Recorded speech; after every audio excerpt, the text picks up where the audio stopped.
Hello friends, അങ്ങനെ നമ്മുടെ കാറ്റത്തിക്കിളിക്കൂടി പുതിയ പ്രൊമോ അല്ല നമ്മുടെ സുധീഷ് കാണുന്നവരെല്ലാവരോടും ഇങ്ങനെ കെഞ്ചുവാണ് നിധിയുടെ ജോലിക്ക് വേണ്ടി. അപ്പം ഒരു ആത്മാർത്ഥ കൂട്ടുകാരനെ കാണുന്നുണ്ട്, ഒരു അത്യാവശ്യം വലിയ പൊസിഷനിൽ ഇരിക്കുന്ന ഒരാളെ കാണുന്നുണ്ട്. എന്നിട്ട് ആ കൂട്ടുകാരനോട് നമ്മുടെ സുധീഷ് പറയുന്നുണ്ട്, അവൾ എന്നെ വിശ്വസിച്ച് ഇറങ്ങി വന്നവളാ, ഞാൻ അവൾക്ക് ഒരു ജോലി മേടിച്ചു കൊടുക്കാമെന്ന് ഉറപ്പിച്ച് പറഞ്ഞു പോയി.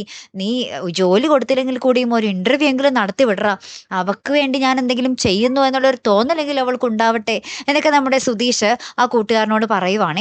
പിന്നീട് നമ്മുടെ നിധി ആ ഒരു വീട്ടിൽ അടുക്കളയിൽ കയറുവാണ്. നമ്മുടെ സുഭാഷിനൊപ്പം ഹെൽപ്പ് ചെയ്യാൻ നമ്മുടെ നിധിയും കൂടെ കയറുവാണ്. എന്നിട്ട് നിധി ഒരു കിടിലൻ ചായ ഇടുവാണ് നമ്മുടെ സുഭാഷ് പറഞ്ഞ രീതിയിലൊക്കെ. എന്നിട്ട് എല്ലാവർക്കും അനിയന്മാർക്കൊക്കെ കൊണ്ടുവന്ന് കൊടുക്കുമ്പോൾ നമ്മുടെ സുധീഷ് പറയുകയാണ്, അടിപൊളി ചായ കേട്ടോ സുഭാഷ്, എന്നേലും ഗംഭീര ചായ എന്നൊക്കെ ഇങ്ങനെ പറയണം. അപ്പൊ നിധിക്ക് ഭയങ്കര സന്തോഷമായിട്ട് ഇങ്ങനെ ചിരിക്കുന്ന ഒരു കിടിലൻ ദൃശ്യങ്ങളാട്ടോ കൂട്ടുകാരെ ഏറ്റവും ഒടുവിൽ കാണുവാൻ സാധിച്ചതേ.